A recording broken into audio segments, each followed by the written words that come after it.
Welcome friends, आज के video में हम देखेंगे BSPHCL का टेक्नीशियन पेपर का मॉक टेस्ट 7। दोस्तों, इससे पहले हमारे द्वारा 6 वीडियो अपलोड किए जा चुके हैं और उन 6 वीडियो में प्रत्येक वीडियो से आपको 6 से 7 मार्क्स आपके एग्जाम में पूछे जा रहे हैं। इसलिए उन वीडियो को आप जरूर देखें। और यह वीडियो अभी तक जो कि आपका एग्जाम हुआ है BSPHCL का, उन सभी क्वेश्चनों को देखते हुए मैं यह वीडियो लेकर आया हूं ताकि आपको आगे आने वाले एग्जाम में फ़ायदा मिल सके। जिनके एग्जाम अभी तक नहीं हुए हैं वे इन वीडियो को देखकर जाएं ताकि आपको एग्जाम में जो क्वेश्चन पूछा जाएगा इन्हीं वीडियो से लगभग आपको पूछा जाएगा और उन प्रश्नों को आप सही करके आएँ। और हो सके तो अपने दोस्तों में भी इस वीडियो को शेयर जरूर कर दें। तो चलिए मैं इस वीडियो को शुरू करता हूँ। आज का हमारा पहला प्रश्न है, डीसी मशीन के आर्मेचर रिएक्शन को डैश द्वारा कम किया जा सकता है। तो इसे कम किया जा सकता है इंटरपोल्स का उपयोग करके, कंपनसेटिंग वाइंडिंग का उपयोग करके, ब्रश को शिफ्ट करके, यानी उपयुक्त में से सभी। इस प्रश्न का सही उत्तर हो जाएगा। जैसा कि आप सभी को पता है कि हमारे द्वारा ये जो सेट लाया जा रहा है इसमें केवल आपको क्वेश्चन बताया जाता है और आंसर बताया जाता है और कुछ एक्सप्लेनेशन जो कि आपको डिटेल करके दिया गया है, जो आप खुद से पढ़ेंगे। एग्जाम के लिए ये काफ़ी महत्वपूर्ण है। इन एक्सप्लेनेशन को आप पढ़ें और एग्जाम देने जाएं। देखिए, आपको ज़रूर फायदा होगा और इन्हीं एक्सप्लेनेशन से आपको क्वेश्चन भी बन रहे हैं। तो चलिए हम चलते हैं अगले प्रश्न की ओर। हमारा अगला प्रश्न है, एक 3 फेज इंडक्शन मोटर में स्लिप रिंग का डैश की बनी होती है। किसकी बनी होती है स्लिप रिंग? तो यह बनी होती है फास्फोरस ब्रॉन्ज की। और यहाँ पे एक्सप्लेनेशन है, आप वीडियो पॉज करके इन एक्सप्लेनेशन को खुद से पढ़ लेंगे क्योंकि हमारे पास कम समय है। आप लोगों को क्वेश्चन ज़्यादा से ज़्यादा दिखाना है, इसलिए मैं इन क्वेश्चन को लेके आ रहा हूँ ताकि आप एग्जाम में अच्छे से अच्छे मार्क्स कर सकें। क्योंकि इसमें 50 मार्क्स आप लोगों के लिए पूछा जा रहा है। उन 50 मार्क्स में लगभग इन सेटों से आपको 35 प्लस मार्क्स आपको प्राप्त होने की संभावना है। एक लॉजिक सर्किट में एक मल्टीप्लेक्सर क्या करता है? तो यह करता है कई इनपुट में से एक को चुनकर एक आउटपुट पर भेजता है। हमारा अगला प्रश्न है, एक ट्रांसफार्मर में नो लोड करंट का एक्टिव या वर्किंग कंपोनेंट डैश की आपूर्ति करता है। तो यह करता है कोर लॉस को। हमारा अगला प्रश्न है, एक क्लास C एम्पलीफायर की मुख्य विशेषता क्या है? तो इसकी मुख्य विशेषता है बहुत उच्च दक्षता। और यहाँ पे एक्सप्लेनेशन आप खुद से पढ़ते चलेंगे क्योंकि कम समय में आप लोगों को ज़्यादा प्रश्न दिखाना है, इसलिए मैं एक्सप्लेनेशन नहीं पढ़ रहा हूँ। एक लंबी ट्रांसमिशन लाइन में चार्जिंग करंट डैश के कारण होता है। तो यह होता है लाइन के शंट कैपेसिटेंस के कारण। हमारा अगला प्रश्न है, एक DC मोटर में यदि EB बराबर भी है तो मोटर क्या हो जाएगा? तो मोटर यहाँ पे रुक जाएगी, ये आपको याद रखना है। हमारा अगला प्रश्न है, एक अल्टरनेटर का सिंक्रोनस इम्पीडेंस का उपयोग करके निर्धारित किया जा सकता है। क्या निर्धारित किया जा सकता है? तो इसमें निर्धारित किया जा सकता है ओपन सर्किट टेस्ट और शॉर्ट सर्किट टेस्ट दोनों को। हमारा अगला प्रश्न है, एक आदर्श डायोड का रिवर्स ब्यास में प्रतिरोध कितना होता है? तो यह होता है अनंत। हमारा अगला प्रश्न है, एक capacitor starter capacitor run motor में कितने कैपेसिटर होते हैं? तो इसमें 2 कैपेसिटर रन मोटर होते हैं। हमारा अगला प्रश्न है, प्रॉक्सिमिटी इम्पैक्ट के कारण पास रखे कंडक्टरों में करंट का वितरण डैश हो जाता है। तो यह होता है असमान। हमारा अगला प्रश्न है, किरचॉफ का वोल्टेज नियम डैश के संरक्षण सिद्धांत पर आधारित है। तो यह आधारित है ऊर्जा पर। हमारा अगला प्रश्न है, एक DC मोटर में आर्मेचर टॉर्क और सॉफ्ट टॉर्क के बीच क्या संबंध है? तो इसके बीच संबंध जो है वह है TA बड़ा होता है TS से। हमारा अगला प्रश्न है, एक ट्रांसफार्मर में एडी करंट लॉस डैश के वर्ग के समानुपाती होता है। तो यह होता है फ्रीक्वेंसी के, फ्लक्स घनत्व का और लेमिनेशन की मोटाई का, इन तीनों का समानुपाती होता है, यानी उपयुक्त में से सभी। हमारा अगला प्रश्न है, एक RLC सीरीज सर्किट में रेजोनेंस पर सर्किट का इम्पीडेंस डैश होता है। तो यह होता है न्यूनतम और प्रतिरोध के बराबर। हमारा अगला प्रश्न है, किस मोटर को फ्रैक्शनल किलोवाट मोटर भी कहा जाता है। तो यह कहा जाता है फ्रैक्शनल हॉर्स पावर मोटर को। हमारा अगला प्रश्न है, एक अल्टरनेटर का वोल्टेज रेगुलेशन डैश पर निर्भर करता है। तो यह करता है लोड करंट और लोड पावर फैक्टर दोनों पर। हमारा अगला प्रश्न है, एक ट्रांसफार्मर में बुकोल्ज रिले कहाँ लगाई जाती है। तो यह लगाई जाती है मेन टैंक और कंजर्वेटर के बीच में। हमारा अगला प्रश्न है, एक कॉमन बेस बीजेटी एम्पलीफायर का करंट गेन हमेशा डैश होता है। तो यह 1 से कम होता है। हमारा अगला प्रश्न है, एक डैम्पर्ड ऑसिलेशन में एम्पलीट्यूड समय के साथ डैश होता है। तो यह होता है घटता है। हमारा अगला प्रश्न है, एक फेज मोटर में स्टार्टिंग और रनिंग वाइंडिंग के बीच कोण कितना होता है। तो यह होता है 90 डिग्री के बराबर। हमारा अगला प्रश्न है, एक डीसी जनरेटर में प्रेरित ईएमएफ डैश के समानुपाती होता है। तो यह होता है फ्लक्स और गति के समानुपाती होता है। हमारा अगला प्रश्न है, एक क्लेब मीटर डैश को मापने के लिए प्रयोग किया जाता है। तो यह किया जाता है एसी करंट बिना सर्किट को तोड़े। हमारा अगला प्रश्न है, किस डिवाइस का उपयोग ओवर वोल्टेज से सुरक्षा के लिए किया जाता है। तो यह किया जाता है लाइटनिंग स्टेटर का। हमारा अगला प्रश्न है, एक के मैप का उपयोग डैश के लिए किया जाता है। तो यह किया जाता है बुलियन एक्सप्रेसवे को सरल बनाने के लिए। हमारा अगला प्रश्न है, एक ट्रांसफार्मर में सेकेंडरी साइड पर उत्पन्न फ्रीक्वेंसी डैश होती है। तो यह होती है प्राइमरी साइड की फ्रीक्वेंसी के बराबर। हमारा अगला प्रश्न है, एक डीसी सीरीज मोटर का उपयोग डैश में नहीं किया जाना चाहिए। तो यह नहीं किया जाना चाहिए बिना लोड के। हमारा अगला प्रश्न है, एक जेनरल डायोड हमेशा डैश में संचारित होता है। तो यह होता है रिवर्स वॉइस बैकग्राउंड क्षेत्र में। हमारा अगला प्रश्न है, एक 3 फेज डेल्टा कनेक्टर सिस्टम में लाइन करंट और फेज करंट के बीच क्या संबंध होता है। तो यह होता है लाइन करंट बराबर रूट अंदर लाइन फेज के बराबर होता है। हमारा अगला प्रश्न है, एक आदर्श ऑप एम्प का कॉमन मोड गेन कितना होता है। तो यह होता है 0 के बराबर। हमारा अगला प्रश्न है, एक अल्टरनेटर द्वारा उत्पन्न ईएमएफ का आरएमएस मान डैश के समानुपाती होता है। तो यह होता है फ्लक्स फ्रीक्वेंसी और टर्न की संख्या के समानुपाती। हमारा अगला प्रश्न है, एक कैपेसिटर किस प्रकार की ऊर्जा संग्रहित करता है। तो यह करता है विद्युत स्थैतिक ऊर्जा के समान। हमारा अगला प्रश्न है, एक फुल वेव रेक्टिफायर में यदि इनपुट फ्रीक्वेंसी 50 हर्ट्ज है तो आउटपुट रिपल फ्रीक्वेंसी क्या होगी। तो यह होगी 100 हर्ट्ज के बराबर। हमारा अगला प्रश्न है, एक डीसी मशीन में योक का क्या कार्य है। तो इसका कार्य है चुंबकीय फ्लक्स के लिए वापसी पथ प्रदान करना, मशीन के आंतरिक भागों को यांत्रिक सुरक्षा देना, पॉल्स को सपोर्ट करना, यानी उपयुक्त में से सभी। हमारा अगला प्रश्न है, एक इंडक्शन मोटर में रोटर कॉपर लॉस डैश के समानुपाती होता है। तो यह होता है स्लिप के समानुपाती। हमारा अगला प्रश्न है, एक ट्रांसफार्मर में कौन सा लॉस लोड के साथ बदलता है। तो यह है कॉपर लॉस। और दोस्तों यहाँ पे एक्सप्लेनेशन जो है आप जरूर से जरूर पढ़ेंगे, क्योंकि एक्सप्लेनेशन से एग्जाम में क्वेश्चन बन रहे हैं और आपको इन एक्सप्लेनेशन को पढ़ के जाना है और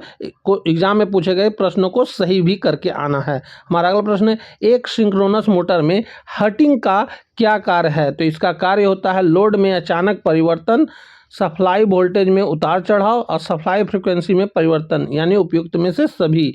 हमारा अगला प्रश्न है, एक ओवरहेडेड लाइन में कोरोना लॉस डैश से बढ़ता है। तो यह बढ़ता है हवा का घनत्व घटने पर। हमारा अगला प्रश्न है, एक ओपी एम्प इन्वर्टिंग एम्पलीफायर का गेन डैश द्वारा निर्धारित किया जाता है। तो यह निर्धारित किया जाता है फीडबैक रजिस्टर और इनपुट रजिस्टर के अनुपात के द्वारा। हमारा अगला प्रश्न है, एक आरसी सर्किट में यदि फ्रीक्वेंसी बढ़ाई जाती है तो सर्किट का कुल इम्पीडेंस कितना होता है। तो यह होता है घटेगा। हमारा अगला प्रश्न है, एक डीसी शंट मोटर का फील्ड सर्किट यदि रनिंग के दौरान खुल जाए तो मोटर क्या होगा। तो यहाँ मोटर पे हो जाएगा खतरनाक रूप से तेज गति से चलेगी। हमारा अगला प्रश्न है, एक ट्रांसफार्मर पर शॉर्ट सर्किट टेस्ट किस साइड पर किया जाता है। तो यह किया जाता है हाई वोल्टेज साइड पर। हमारा अगला प्रश्न है, एक 3 फेज इंडक्शन मोटर में रोटर की गति हमेशा होती है। तो यह होती है सिंक्रोनस गति के से कम। हमारा अगला प्रश्न है, एक पी टाइप सेमीकंडक्टर में बहुसंख्यक वाहक क्या होता है? तो यह होता है होल्स के बराबर। हमारा अगला प्रश्न है, एक मूवी क्वाइल्स इंस्ट्रूमेंट डैश को मापने के लिए उपयोग किया जाता है? तो यह किया जाता है केवल डीसी को मापने के लिए। हमारा अगला प्रश्न है, एक ट्रांसफार्मर में हिस्टैरिसीस लॉस को कम करने के लिए कोर सामग्री में डैश होना चाहिए? तो यह होना चाहिए निम्न धारशीलता और निम्न निग्राहिता होना चाहिए। हमारा अगला प्रश्न है, एक अल्टरनेटर में डैम्पर वाइंडिंग का प्राथमिक कार्य क्या है? तो इसका प्राथमिक कार्य है हटिंग को दबाना। हमारा अगला प्रश्न है, एक जनरल डायोड में ब्रेकडाउन वोल्टेज क्या होता है? तो यह होता है कि डोपिंग स्तर पर निर्भर करता है। हमारा अगला प्रश्न है, एक डीसी मशीन में कम्यूटेटर सेगमेंट डैश से इंसुलेटेड होते हैं? तो यह होते हैं अब्रक से इंसुलेटेड। हमारा अगला प्रश्न है, एक इंडक्शन मोटर में स्लिप को डैश के रूप में भी परिभाषित किया गया है? तो इसे परिभाषित किया गया है NS माइनस NR बटा में NS, ये इसके द्वारा परिभाषित किया गया है, जहां NS बराबर स्लिप सिंक्रोनस गति होता है। ये आपको याद रखना है। हमारा अगला प्रश्न है, एक AC सर्किट का पावर फैक्टर डैश के बीच होता है? तो यह होता है 0 से 1 के बीच में। हमारा अगला प्रश्न है, एक ट्रांसफार्मर में बीदर में मौजूद सिलिका जेल का क्या कार्य है? तो इसका कार्य है हवा से नमी को सोखना। दोस्तों, इन वीडियो से आपको 6 से 7 मार्क्स जरूर पूछे जाएंगे, इसलिए इन वीडियो को आप आराम से देखें और हो सके तो आप स्पीड करके भी देख सकते हैं, और जो एक्सप्लेनेशन है उसे आप पॉज कर कर देख लेंगे, क्योंकि हर एक वीडियो से लगभग आपको 6 से 7 मार्क्स पूछे जा रहे हैं, जो कि आपके एग्जाम के लिए काफ़ी महत्वपूर्ण है। हमारा अगला प्रश्न है, एक बीजेटी मतलब बाइपोलर जंक्शन ट्रांजिस्टर में कौन सा क्षेत्र सबसे बड़ा होता है? तो यह होता है कलेक्टर। हमारा अगला प्रश्न है, एक RL सीरीज सर्किट का टाइप कांस्टेंट डैश होता है? तो यह होता है L/R के बराबर। हमारा अगला प्रश्न है, एक डीसी मोटर की गति डैश के व्युत्क्रमानुपाती होता है? तो यह होता है प्रति पोल फ्लक्स के व्युत्क्रमानुपाती। हमारा अगला प्रश्न है, एक ऑसिलोस्कोप का उपयोग डैश को मापने के लिए किया जाता है? तो यह उपयोग किया जाता है वोल्टेज, फ्रीक्वेंसी और फेज अंतर को मापने के लिए। हमारा अगला प्रश्न है, एक सिंक्रोनस मोटर में टॉर्क एंगल बढ़ाने पर मोटर द्वारा विकसित पावर क्या होता है? पहले बढ़ती है फिर घटती है। हमारा अगला प्रश्न है, एक घर की वायरिंग में फ्यूज को हमेशा डैश के साथ सीरीज में जोड़ा जाता है? तो यह फेज वायर के साथ जोड़ा जाता है। हमारा अगला प्रश्न है, एक 4 पॉइंट स्टार्टर डैश के लिए उपयुक्त है? तो यह उपयुक्त है डीसी शंट कंपाउंडर मोटर, जिनकी गति फील्ड नियंत्रण द्वारा बदलती जाती है। हमारा अगला प्रश्न है, HRC फ्यूज का पूरा नाम क्या है? तो इसका पूरा नाम है हाई रप्टरिंग कैपेसिटर। हमारा अगला प्रश्न है, एक ट्रांसफार्मर में कौन सा लॉस आवृत्ति पर निर्भर नहीं करता है? तो यह कॉपर लॉस आवृत्ति पर निर्भर नहीं करता है। हमारा अगला प्रश्न है, एक इंडक्शन मोटर में रोटर और स्टेटर डैश से बने होते हैं? तो यह बने होते हैं सिलिकॉन और स्टील लेमिनेशन के। हमारा अगला प्रश्न है, एक अल्टरनेटर में डिस्ट्रीब्यूशन फैक्टर का सूत्र क्या है? तो इसका सूत्र होता है साइन M बीटा बटा 2 बटा में M साइन बीटा बटा 2। ये आपको याद रखना है, इससे क्वेश्चन बन रहे हैं एग्जाम में। हमारा अगला प्रश्न है, एक NPN ट्रांजिस्टर में करंट का प्रभाव मुख्य रूप से डैश के कारण होता है? तो यह इलेक्ट्रॉन्स के कारण होता है। हमारा अगला प्रश्न है, एक ऑटो ट्रांसफार्मर में पावर डैश द्वारा स्थानांतरित होती है? तो यह स्थानांतरित होती है कंडक्शन और इंडक्शन दोनों के द्वारा। हमारा अगला प्रश्न है, एक सर्किट में रिएक्टेंस की इकाई क्या है? तो इसकी इकाई होती है ओम। हमारा अगला प्रश्न है, एक डीसी जनरेटर में आर्मेचर रिएक्शन का प्रभाव लोड बढ़ने पर क्या होता है? तो यह बढ़ता है। हमारा अगला प्रश्न है, एक RC सर्किट का पावर फैक्टर हमेशा डैश होता है? तो यह होता है लीडिंग के बराबर। हमारा अगला प्रश्न है, एक डीसी मोटर की गति डैश के सीधे समानुपाती होता है? तो यह होता है बैक EMF के समानुपाती। हमारा अगला प्रश्न है, एक अल्टरनेटर के लिए कौन सा वोल्टेज रेगुलेशन बेहतर माना जाता है?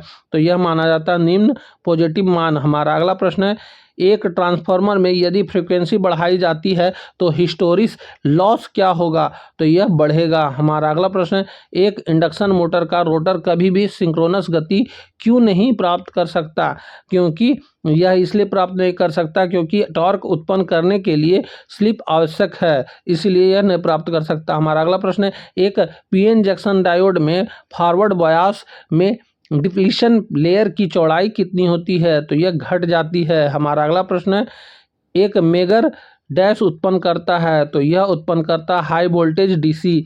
हमारा अगला प्रश्न है, एक 3 पॉइंट स्टार्टर में नो वोल्टेज कॉइल डैश के साथ सीरीज में जुड़ी होती है, तो यह जुड़ी होती है शंट फील्ड वाइंडिंग के साथ। हमारा अगला प्रश्न है, एक आइडियल ट्रांसफार्मर में प्राइमरी एम्पियर टर्न और सेकेंडरी एम्पियर टर्न के बीच क्या संबंध है, तो यह संबंध है N1I1 बराबर N2I2 के बराबर होता है। हमारा अगला प्रश्न है, एक अल्टरनेटर में पिच फैक्टर का मान हमेशा डैश होता है, तो यह 1 के बराबर या 1 से कम होता है। हमारा अगला प्रश्न है, एक सेमीकंडक्टर का प्रतिरोध तापमान बढ़ने पर क्या होता है, तो यह घटता है। हमारा अगला प्रश्न है, एक सर्किट ब्रेकर की रेटिंग आमतौर पर डैश में दी जाती है, तो यह दी जाती है करंट और वोल्टेज में, ब्रेकिंग कैपेसिटी में और ऑपरेटिंग टाइम्स, इन तीनों में दी जाती है, यानी उपयुक्त में से सभी। हमारा अगला प्रश्न है, एक डीसी सीरीज मोटर का स्टार्टिंग टॉर्क डैश के समानुपाती होता है, तो ये